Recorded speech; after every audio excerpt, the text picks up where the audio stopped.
Anda mendengar taklim, Anda mendapatkan 4 yang diberikan oleh Allah lewat lisan Nabi yang tidak diberikan kepada selainnya. Apa itu yang 4 di hadis Muslim nomor hadis 2010?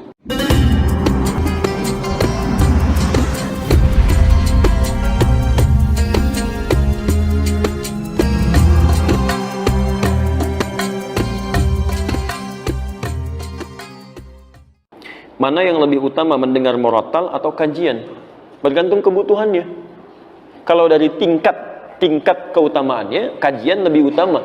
Karena kajian itu memberikan pemahaman ilmu. Sedangkan ilmu hukumnya lebih tinggi dibandingkan dengan ibadah-ibadah sunnah. Bahkan sholat, kalau ada sholat sunnah dengan ada thalabul ilmi, itu thalabul ilmi lebih tinggi nilainya dibandingkan sholat sunnah. Lebih tinggi. Nah, mendengarkan murattal, kalau sekedar Anda mendengarkan dengan memahami isinya, itu lebih penting memahami isinya. Saya beri contoh begini misalnya. Kalau ibu mendengar murattal ada pahalanya enggak? Halo? Kalau tidak tahu katakan Allahu a'lam, gitu. Baik. Kalau baca murattal ada pahalanya. Baca murattal ada. Setiap hurufnya berapa? 10 kebaikan. Lihat, baca ada pahala ketika baca 10 kebaikan. Kalau Anda cuma mendengar saja dapat pahala dari situ, pahala mendengarkannya. Ya. Ada 2 ayat di sini yang paling menarik. Satu Quran surah ke-8 ayat kedua. Wa idza tuliyat 'alaihim ayatuhu zadatuhum imana. Ada orang kalau dia mendengar bacaan-bacaan Quran bertambah keimanannya. Dia ada orang-orang tertentu yang ketika mendengar murattal Quran ada getaran pada imannya, nah itu melahirkan pahala lebih dibanding dia. Ya, pahala lebih. Ada yang kedua, wa idza quri'al Qur'anu fastami'u lahu wa ansitu la'allakum turhamun.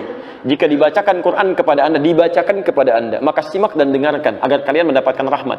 Jadi orang yang mendengarkan bacaan Quran mendapatkan rahmat Allah Subhanahu wa taala. Lihat, Anda mendengar murattal Quran, rahmat Allah diturunkan kepada Anda. Tapi Anda mendengar taklim, Anda mendapatkan 4 yang diberikan oleh Allah lewat lisan Nabi yang tidak diberikan kepada selainnya. Apa itu yang 4 di hadis Muslim nomor hadis 2010? Majtama'a qaumun fi baitin min buyutillah. Enggak pernah orang kumpul di satu tempat di rumah Allah. Yatsluna kitaballah. Dia kemudian bertilawah Al-Qur'an wa yatadarasunahu fi ma bainahum. Kemudian mereka membahas itu, berdiskusi, taklim dalam konteks kita.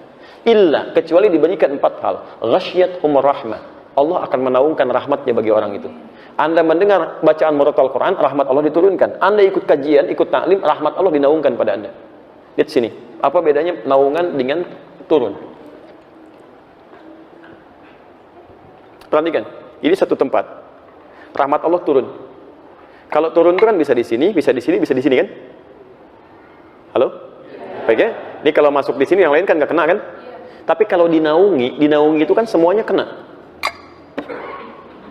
Perhatikan, Anda mendengar bacaan Quran, rahmat Allah turun pada Anda yang di sana belum tentu dapat. Tapi kalau taklim, rahmat Allah dinaungkan, semua kena naungan. Satu. Yang kedua, nazalat alaihimus sakinah. Allah berikan sakinah, ketenangan pada jiwa orang yang belajar. Ketenangan. Orang Anda mendengar bacaan Quran, iman Anda meningkat. Ada getaran pada jiwa. Tapi kalau Anda mendengarkan bacaan-bacaan dari taklim, dari pelajaran, bukan cuma meningkat iman, tapi ada ketenangan dalam diri Anda. Ini hadis, kata para ulama, menunjukkan 2 hal. Satu, faidah taklim, mendapatkan kelebihan lebih. Yang kedua, memberikan gambaran taklim yang benar. Taklim yang benar itu berdampak pada ketenangan jiwa. Jadi kalau Anda belajar dimanapun tidak membuat hati Anda tenang, jauh dari Allah, berarti taklim Anda belum sempurna. Tinggalkan, cari yang lebih baik. Termasuk dengan saya, kalau saya tidak memberikan materi yang bisa menenangkan jiwa Anda, mendekatkan Anda kepada Allah, tinggalkan saya, cari guru lain. Cari guru lain. Saya tidak akan katakan harus ikut dengan saya, tidak. Cari guru lain, ambil faidahnya, dan dekatkan diri Anda dengan Allah. Yang ketiga, wahafathumul malaikah. Orang yang ikut taklim itu dikerumuni oleh malaikat. Dan yang keempat, wa dzakarahumullahu fi man indah. Disanjung-sanjung oleh Allah sampai selesai taklimnya di sekitar makhluk yang ada di sekitarnya. Anda bayangkan, Anda mendengar murattal Quran cuma mendapatkan 1, rahmat Allah. Tambahan bonusnya getaran jiwa. Tapi kalau Anda ikut kemudian taklim, pengajian dan sebagainya, dan sifat pengajiannya benar, maka 4 diberikan, 1 banding 4. 1 banding 4. Ya, apalagi dalam bacaan kemudian taklimnya itu disinggung tentang ayat-ayat Allah, dibacakan juga, pahalanya ada, plus lagi dengan yang lainnya dan seterusnya. Allah Ta'ala a'lam bishawab. Wah. Ya, ada kemuliaannya walaupun mungkin tidak sama dengan yang datang.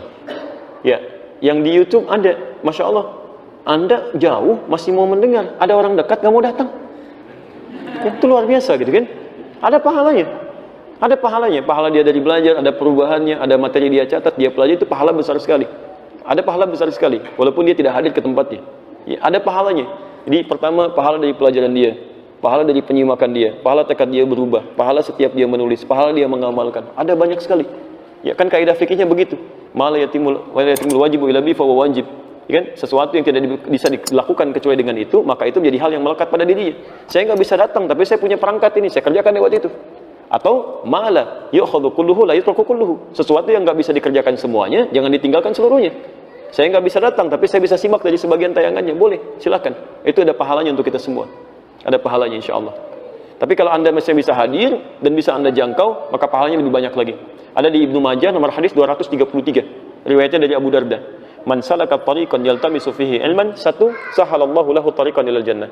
Siapa yang menyiapkan dirinya, bersiap-siap menempuh jalan untuk belajar sampai datang ke tempat tujuan, setiap langkahnya akan dihitung kata Nabi untuk meringankan langkahnya ke surga saat di akhirat.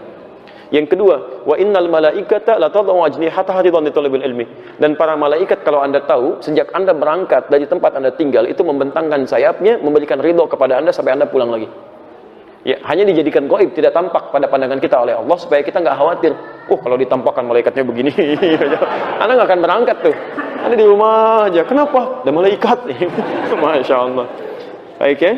Baik, itu belum selesai. Dan kemudian yang ketiga, seluruh penghuni langit dan bumi sampai hatal hitan allati fil bihar, sampai paus-paus hiu-hiu yang ada di lautan, yastaghfirun li talibil ilmi, memohonkan ampunan kepada Allah untuk para penuntut ilmu. Jadi saat kita belajar ini, Anda jangan kira ya semua ahli langit dan bumi yang beriman kepada Allah, bahkan hewan-hewan itu memohonkan ampunan untuk para penuntut ilmu. Tapi bukan yang biasa yang mau merubah dirinya untuk lebih dekat dengan Allah Subhanahu wa taala. Jadi bukan pelajaran-pelajaran yang menjauhkan Anda dari Allah. Hati-hati. Anda ngaji, tapi dalam pelajaran itu Anda diminta menjauh dari Allah. Semua agama sama, kita mesti menyamakan. Nah, itu bukan, itu nggak ada manfaatnya. Ada keburukan di situ. Paham ya? Baik. Makanya hasil orang taklim benar itu dengan yang tidak benar itu lain. Kalau orang taklimnya benar walaupun banyak macet, nggak ada begitu pulang halangin ambulan misalnya, itu nggak ada.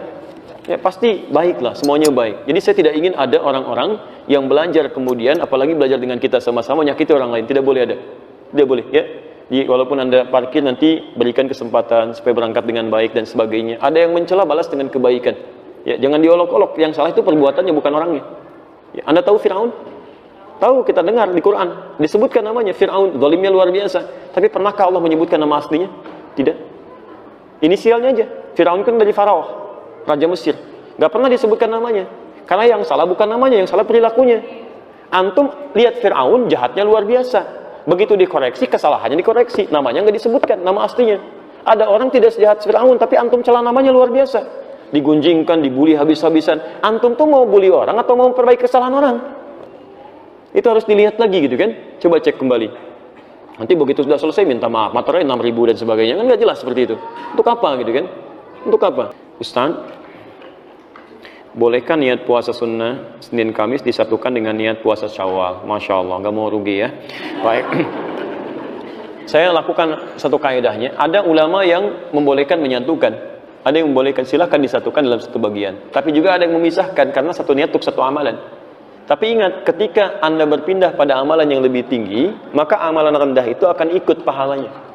Misal, amalan rendah ke yang lebih tinggi misal. Amalan rendah itu kalau setiap saat bisa dilakukan, misal Senin Kamis, setiap Senin dengan Kamis.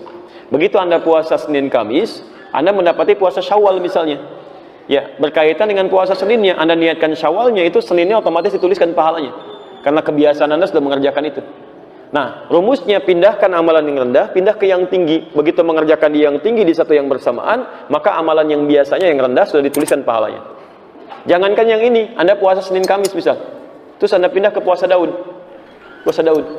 Ya, jadi ketika Anda puasa Daud, misal Senin puasa, Selasa tidak, Rabu puasa, Kamis. Anda biasa puasa Senin Kamis, nah Kamisnya nggak usah puasa. Nggak usah puasa. Ingat, puasa Senin, Selasa tidak. Rabu puasa, Kamis tidak. Jangan Kamis Anda puasa lagi.